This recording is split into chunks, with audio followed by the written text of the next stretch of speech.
It was just an accident, right, Emma? David's voice was tense as he gripped my hand too tightly in the emergency room. I stared at him, the pain in my ribs making it hard to breathe. The concerned faces of the ER staff contrasted sharply with my husband's forced smile and his mother's carefully crafted worried expression. My name is Emma, and 12 hours ago, my mother-in-law pushed me down our hardwood stairs.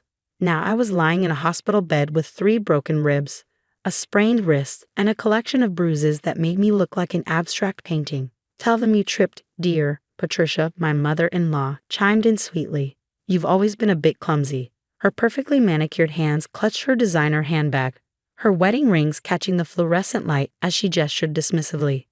I closed my eyes, remembering the moment with crystal clarity. I'd been carrying a basket of laundry upstairs when Patricia appeared at the top. She'd shown up unannounced again, using the key David had given her without consulting me. Our argument about her constant intrusions had escalated quickly. This is my son's house, she'd sneered, stepping closer. You're just the replacement wife. The first one knew her place. Before I could respond, I felt her hands against my shoulders. The push wasn't subtle or accidental. It was deliberate, forceful, and accompanied by a small, satisfied smile that haunted me even now. Mrs. Walker, the young ER nurse, interrupted my thoughts. I need to examine your injuries privately. Hospital policy. She gave David and Patricia a pointed look. I'm her husband, David protested. And my mother. Need to wait outside, the nurse, whose name tag read Kelly, finished firmly. Now please.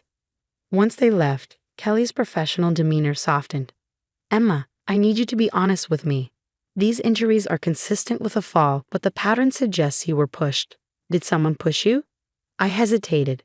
David would never believe me over his mother. Patricia had spent the last 3 years systematically undermining me, and my husband remained blind to it all. I have proof, I whispered. Kelly leaned closer. What kind of proof? Security cameras. I installed them 2 months ago after my jewelry started disappearing. I pulled out my phone with my good hand, wincing at the movement. I haven't checked the footage yet, but the stairs are covered. Kelly's eyes widened. May I? She asked, gesturing to my phone. I nodded, pulling up the security app. The footage was clear. Patricia's face, twisted with malice, her hands extending, the deliberate push. My fall was brutal to watch. But what happened next was worse. Patricia stood at the top of the stairs, watching me lie motionless at the bottom, before calmly walking down, stepping over my body, and making herself a cup of tea in my kitchen. She'd waited 15 minutes before calling David, and only then did she call for an ambulance. Oh my God, Kelly whispered. She looked at me, her professional composure cracking. Emma, I need to make a call.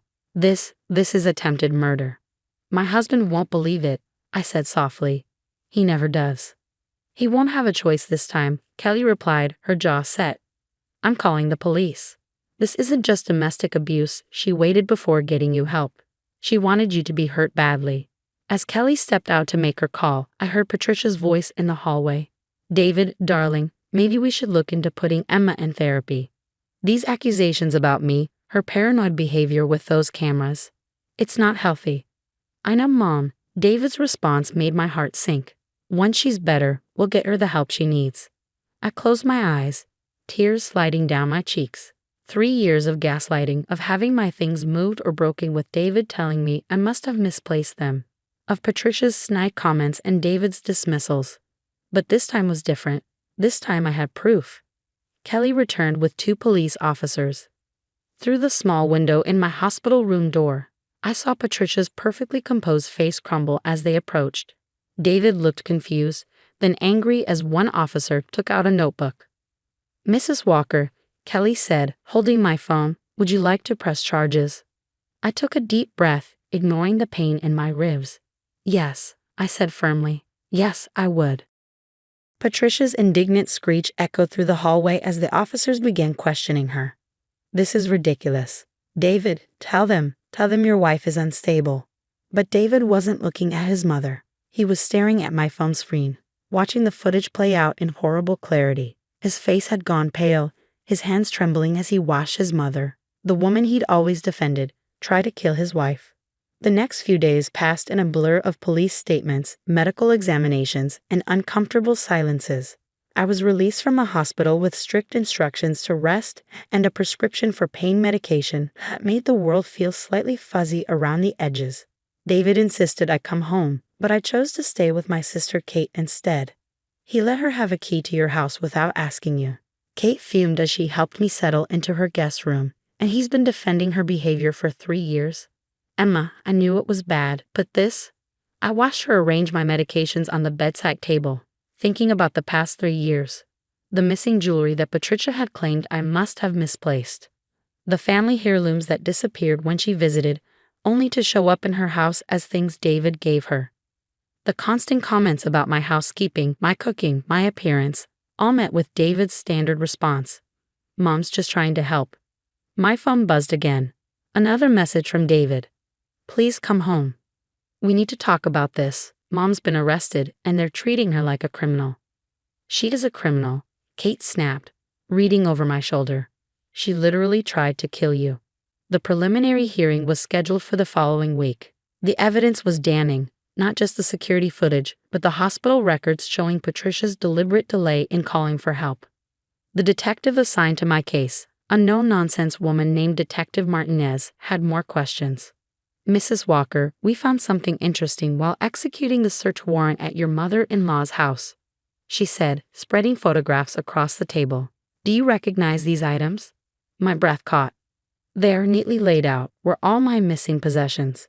My grandmother's sapphire necklace, my mother's pearl earrings, even my engagement ring from my first fiancé, who had died in a car accident, something I tearfully searched for months ago. She took them, I whispered.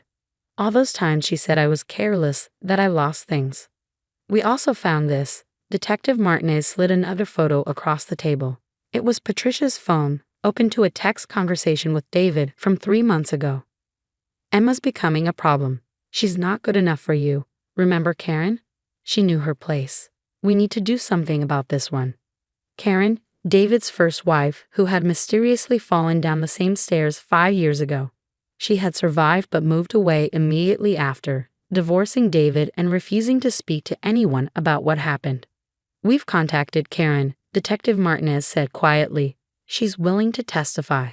The implications hit me like a physical blow. This wasn't just about me. Patricia had done this before, and David, had he known? Had he suspected? That evening, David showed up at Kate's house. He looked terrible, unshaven, eyes red, clothes wrinkled. Emma, please, he said when I agreed to talk to him on the porch. You have to understand. Mom, she's not well. She needs help, not jail. If you drop the charges. Did you know? I interrupted. About Karen? About what your mother did to her? His silence was answer enough. They found my things, David. Everything she stole. Everything you told me I was careless enough to lose. My voice was steady despite the trembling in my hands. The police found her text to you, about me being a problem, about doing something about me. I never thought she actually hurt you, he protested weakly. She's my mother. And I'm your wife. The words burst out of me, years of suppressed anger finally breaking free. You gave her a key without asking me. You dismissed every concern, every fear. You watched her steal from me, belittle me, break me down piece by piece, and you did nothing. You chose her over me every single time. Emma. No, I cut him off. I'm done. The police are reopening Karen's case. Your mother is going to face consequences for what she's done, and so are you. What does that mean? I pulled an envelope from my pocket, papers my lawyer had drawn up that morning. It means I'm pressing charges against your mother for attempted murder and theft, and I'm divorcing you for conspiracy and emotional abuse. He stared at the envelope, his face draining of color. You can't do this. We can work this out. Once Mom gets help. Your mother pushed me down the stairs and watched me lie there, injured, for 15 minutes before calling for help. And you? I laughed bitterly. You told me I needed therapy for being paranoid. Well, guess what? The cameras I installed proved I wasn't paranoid at all. I stood up, ignoring the pain in my ribs. The detective found your mother's diary, David. Pages and pages about how she got rid of Karen, how she was planning to get rid of me, and your texts encouraging her protective behavior. You're not innocent in this. His face crumpled, the facade of concerned husband finally cracking. I'll lose everything. My job, my reputation. You should have thought about that before you chose your mother over your wife's safety. Twice. I turned to go back inside, then paused. Oh, and David. I'm keeping the house. It turns out attempting to murder your daughter-in-law is a great way to void any claim to property. Your lawyer can contact mine about the rest. I closed the door on his stunned face, leaning against it as Kate wrapped me in a gentle hug. You did it, she whispered. You're free. For the first time since my fall, I felt like I could breathe properly again. The truth was finally out, and neither Patricia nor David could hurt me anymore. 6 months later, I sat in the courtroom, watching Patricia's carefully maintained composure crack as the judge delivered her sentence. 15 years for attempted murder, with additional charges for theft and the reopened case with Karen. The evidence had been overwhelming. The security footage, her diary detailing both attacks, and Karen's powerful testimony about her own experience. She told me I was never good enough for her David. Karen had testified, her hands shaking but her voice strong. Then one day, after months of psychological abuse, she pushed me down those same stairs. When I tried to tell David, he said I was confused from the fall. I knew then I had to leave. David hadn't fared much better. His text messages and documented pattern of enabling his mother's behavior had led to charges of conspiracy and accessory after the fact. He'd lost his job at the law firm when the story broke, his reputation in shambles. The divorce had been finalized 3 months ago, and he'd been sentenced to 5 years probation and mandatory counseling.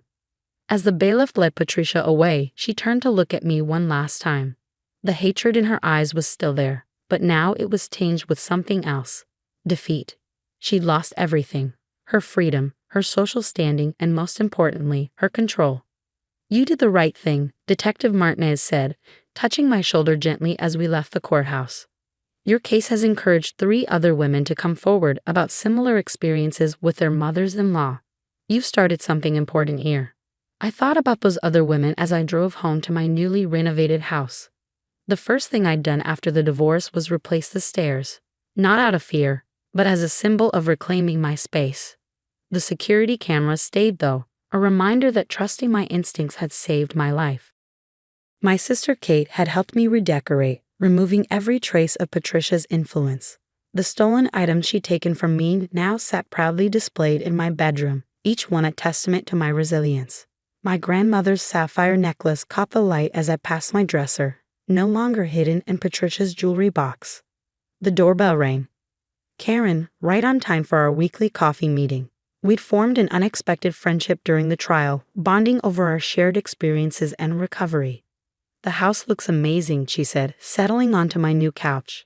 So different from mine. From when we were trying to please her. I finished handing her a cup of coffee. I know. Everything then had to be beige and proper. Now it's all about what makes me happy. Karen smiled, touching the bright throw pillow beside her. I did the same thing after I left. Painted my whole apartment purple just because I could. David hated purple.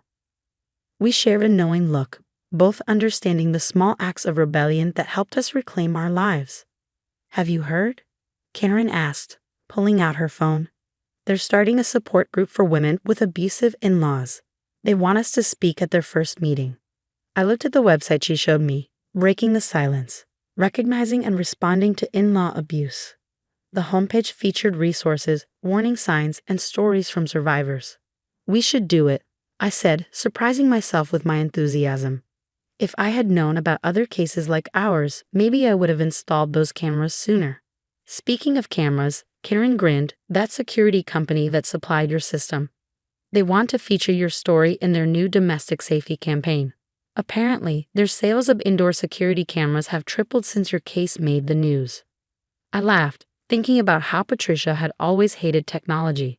She would hate knowing she's become a cautionary tale. Later that evening, after Karen left, I stood in my kitchen, decorated my way, organized my way, and felt a profound sense of peace. The local news had called my case a watershed moment in recognizing in-law abuse. For me, it was simpler than that. I trusted my instincts, protected myself, and refused to be silenced. My phone buzzed with a text from Detective Martinez. Another case today. Woman installed cameras after reading about you. Caught her MIL tampering with her medication. She's safe now. Thought you'd want to know. I smiled, running my hand along my new countertop. Patricia had always criticized my choice of home decor, but now every bright color and modern fixture felt like a victory. I learned that sometimes the happy ending isn't about forgiveness or reconciliation. Sometimes it's about breaking free, finding your voice, and helping others find theirs. The support group meeting was scheduled for next week. My story would be the first one shared, but not as a victim's tale. Instead, it would be a roadmap for other women. How to recognize the signs, how to protect yourself, and most importantly, how to reclaim your life. My security cameras blinked quietly in their corners, now less about protection and more about remembrance. They had given me back my power, my voice, and my future. In the end, Patricia's attempt to silence me had only made me louder, stronger, and more determined to ensure no other woman would suffer in silence as Karen and I had. As I got ready for bed that night, I caught my reflection in the mirror and saw something that had been missing during my years with David and Patricia: peace. I was finally, truly